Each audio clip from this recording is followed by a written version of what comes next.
Hey, this is John from Alloy 211. Today's video is a tale of 2 cartridges and 1 gun, and maybe a little bit of a third, but mostly these 2.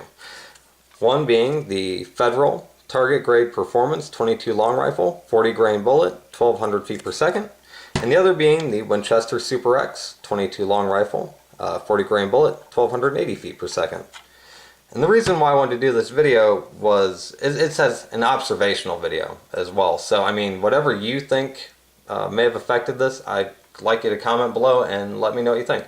But this is just something I observed recently in taking my son, who's 8, out shooting. On Father's Day, we took a gaggle of 22s and took them shooting, and we shot this Winchester Super X. We had very few malfunctions. I think we fired 150 rounds and maybe had 6 malfunctions total. And I think we only had 1 malfunction in this firearm in particular, and I don't even remember for sure if there was one. I think there was one, and it was a failure to feed the last round, I think is what it was. Anyway, very few malfunctions, especially with the 22, really over the course of all the firearms. But then recently, we went shooting and we took these because I was out of these. And I've used these before, my 1022, and I've had no problems with them. And I have not actually used them before in this firearm.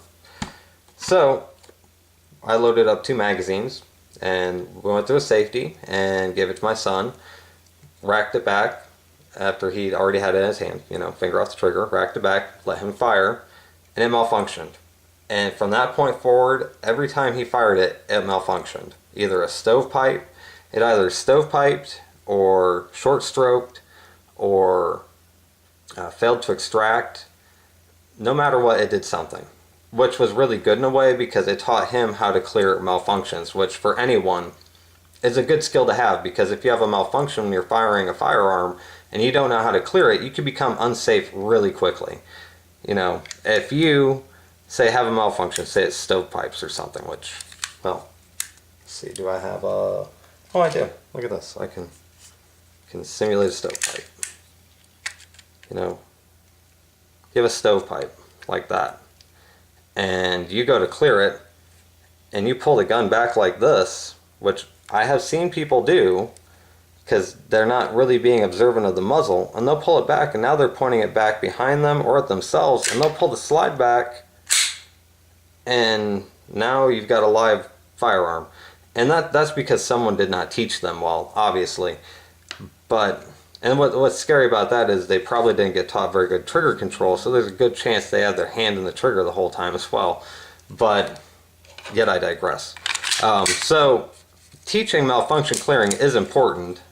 So I did appreciate that he went through 30 rounds of malfunction clearing, and by the time he got done, he was pretty proficient at it for an 8-year-old. But that made me think, well, he's 8. Maybe he can't hold the firearm quite as rigidly as I could. And so maybe they are a little bit slower, 1200 feet per second compared to 1280. Maybe it's allowing it to rock just a little bit and some of that energy isn't getting transferred, you know, the way it should be. So I decided to fire a 10-round magazine out of it. And you gotta love magazine disconnects. Safety's on it, can't drop on the firing pin. Anyway, the first 5 rounds I fired, it short stroked it every time. Now it extracted, it did everything else, but it short stroked it for 5 rounds. But then the last 5 rounds, it fired fine, flawlessly. And it made me think, well, maybe as the spring and the rounds are coming out, the pressure and friction against the slide is becoming less, so that way it can more easily function. And again, if these are a little slower, maybe that little bit of less friction allows it to function properly.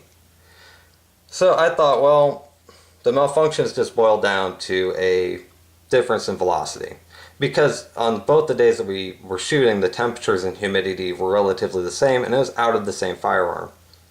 Now granted, this is a copper washed bullet and this is a lead bullet, but I don't really think that would have that much of an effect. But then, you know, I also thought too, maybe part of it is just a difference in the kind of powder they use, or even the way they measure the feet per second. Maybe they measure theirs differently than they do. But I really did just boil it down to a feet per second issue, that this slightly faster round functions the firearm fine, and this slightly slower round does not function so well.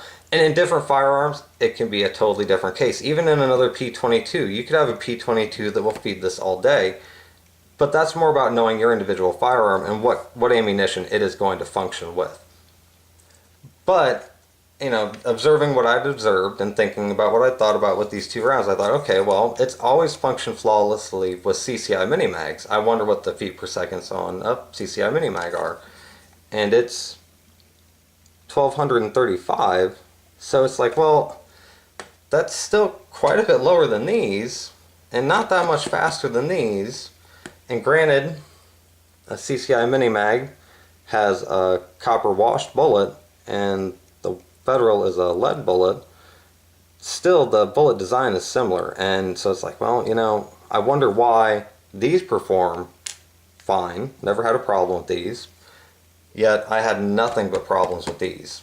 And, well, other than those last 5 rounds, but even that, I really maybe should have fired more, but I hadn't brought more ammunition to fire because we weren't really going for like a day of shooting. So, any of your thoughts on this, I would appreciate. Like I said, I still am thinking that it's a feet per second. You know, maybe just these being slightly hotter or faster, and maybe the CCI mini mags being slightly faster is just enough to give it that enough oomph. Or maybe maybe it's a difference in the kind of powders that they use and the burn rates of the powders. You know, I don't really know. But anybody's thoughts or comments on it, go ahead and leave a message below. And hope you liked it. If you did like it, go ahead and hit the like button. And if you watch some of my other videos and you enjoy those too, go ahead and subscribe. Thanks. Have a good day.